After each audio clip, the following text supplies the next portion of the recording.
இயேசுவின் ரத்தம் ஜெயம். Praise the Lord my dear brothers and sisters.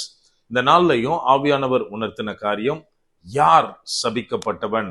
ஆவியானவர் உணர்த்தின வசனம் கலாத்தியருக்கு எழுதின நிருபம் அதிகாரம் 1 வசனம் 8.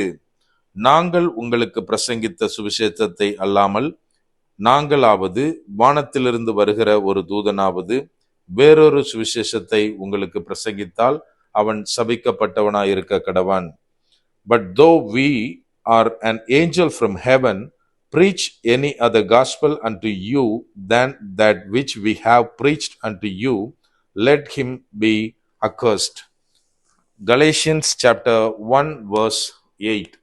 என கண்மானவர்களே, இந்த இடத்திலே அப்போஸ்தலனாகிய பவுல் சொல்லுகிறார், அதாவது நாங்க ஒரு சுவிசேஷத்தை, கிறிஸ்துவினிடத்திலிருந்து பெற்றுக்கொண்ட சுவிசேஷத்தை உங்களுக்கு பிரசங்கித்திருக்கிறோம்.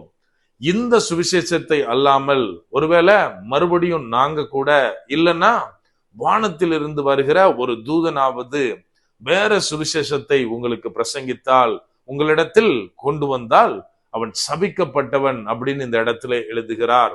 எனக்கு அன்பானவர்களே, தேவனுடைய பிள்ளைகளாகிய நாம் யாரை சபிக்கப்பட்டவர்கள் அப்படின்னு நினைச்சிட்டு இருக்கோம்? நம்ம கொஞ்சம் யோசித்து பார்க்கணும்.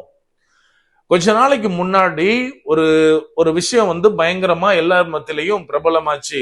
என்ன அப்படின்னா, ஒரு பெரிய சபையினுடைய ஒரு சர்வீஸ்ல ஒரு ஊழியக்காரர், அவர் ஒரு ஃபாரினர்னு நினைக்கிறேன், அவர் ஜெபம் பண்றாரு. ஜெபம் பண்ணிட்டு தீர்க்க தரிசனமா சிலரை கூப்பிட்டு சொல்றாரு, உங்க அக்கௌண்ட்டை இப்ப செக் பண்ணி பாருங்க, உங்க பேலன்ஸை செக் பண்ணி பாருங்க, அதுல பணம் வந்திருக்கும், அமௌண்ட் இத்தனை வந்திருக்கும் அப்படின்னு சொல்றாரு.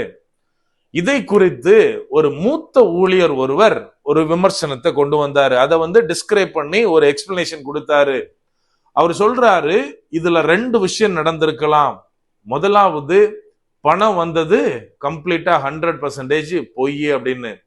அப்படி இல்லை அப்படின்னா ரெண்டாவது என்ன நடந்திருக்கும் அப்படின்னா, இயேசு கிறிஸ்து பரலோகத்துல கள்ள நோட்டு அடிக்கிறாரு அப்படின்னு தான் அர்த்தம் அப்படின்னாரு. ஏன் அப்படின்னா, அவங்க கொண்டு வந்தது முற்றிலுமாய் நூதன உபதேசம், கள்ள உபதேசம். நம்ம கவனமா இருக்கணும். முன்னாடி ஏதோ எங்கெங்க அங்கங்க கொஞ்சம் தான் இருந்தது. ஆனால் இப்போது கிறிஸ்தவத்திற்குள்ளாய் அநேக இடங்களில் இந்த கள்ள உபதேசங்கள் பரவி காணப்படுகிறதை நம்ம இன்னைக்கு கண்ணால பார்த்துட்டு இருக்கோம். இதைத்தான் இந்த இடத்திலே அப்போஸ்தலனாகிய பவுல் சொல்லுகிறார், நாங்க உங்களுக்கு ஒரு சுவிசேஷத்தை பிரசங்கித்திருக்கிறோம், ஒரு கிறிஸ்துவை பற்றிய உபதேசத்தை சொல்லி இருக்கோம். இப்போ ஈவன் நாங்க கூட இல்லைன்னா சாதாரண மனுஷர்களை கூட சொல்லல, வானத்தில் இருந்து வந்த ஒரு தூதனாகிலும் நாங்க பிரசங்கிக்காத ஒரு சுவிசேஷத்தை உங்ககிட்ட கொண்டு வந்தான் அப்படின்னா அவன் சபிக்கப்பட்டவன் தெளிவாக எழுதுகிறார். இன்னைக்கு நம்ம அநேகரை பார்க்க முடியும். எதற்கு எடுத்தாலும் சரி ஒரு நூதனமான உபதேசம், கள்ள உபதேசம். இயேசு கிறிஸ்து சொல்லி இருக்கிறாரு, அநேகர் எழும்புவார்கள்.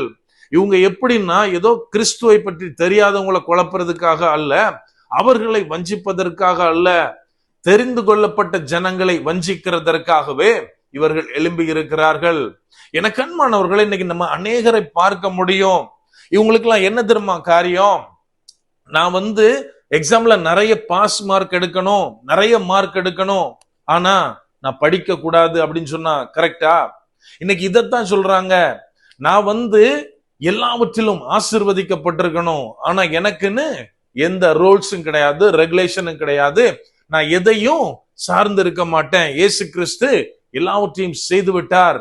இது கரெக்டான்னு யோசித்தா முற்றிலுமா தவறு. இன்னைக்கு அநேகர் ஜனங்களை தவறான பாதையில் இடறிவிழ பண்ணுகிறார்கள், வஞ்சனையாய் அவர்களுக்கு போதிக்கிறார்கள். நம்ம இயேசு கிறிஸ்து சொன்ன ஒரு காரியத்தை நினைவுபடுத்தணும்.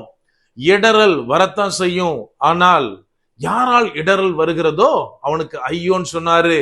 அதை போலத்தான் கள்ள உபதேசங்கள், கள்ள தீர்க்க தரிசனங்கள், கள்ள கிறிஸ்துகள் எழும்புவார்கள், ஜனங்களை வஞ்சிப்பார்கள்.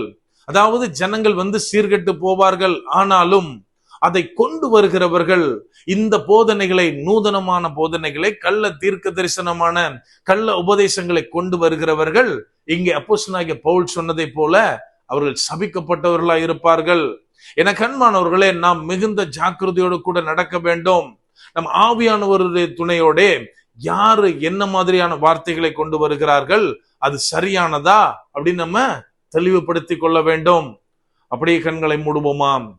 அன்பான ஆண்டவரே, இந்த நேரத்திலே அப்பா உம்மை நோக்கி பார்க்கிறோம். ஆவியானவரே, நீர் எங்களோடு இருக்கிறீர், அதற்காக நன்றி செலுத்துகிறோம். அப்பா, இன்றைக்கு அநேக இடத்துல தகப்பனே தவறான போதனைகள், எங்களை குழப்புகிறது மாதிரியான காரியங்கள் நடக்கிறதை ஆவியானவரே நீர் அறிந்திருக்கிறீர். அப்பா, உமது துணையோடு நாங்கள் தெளிவான பாதையில நடக்க, தவறான எந்த காரியத்தையும் எந்த போதனைகளையும் நாங்கள் பின்பற்றி விடாதபடிக்கு ஆவியானவரே நீர் எங்களை பாதுகாத்துக் கொள்ளுங்க. முற்றிலுமா எங்களை தாழ்த்தி ஒப்பு கொடுக்கிறோம். பலப்படுத்தி ஆசீர்வதிங்க. மீட்பர் இயேசுவின் மூலம் ஜெபிக்கிறோம். ஜெபம் கேளும் எங்கள் நல்ல பிதாவே. ஆமென். God bless.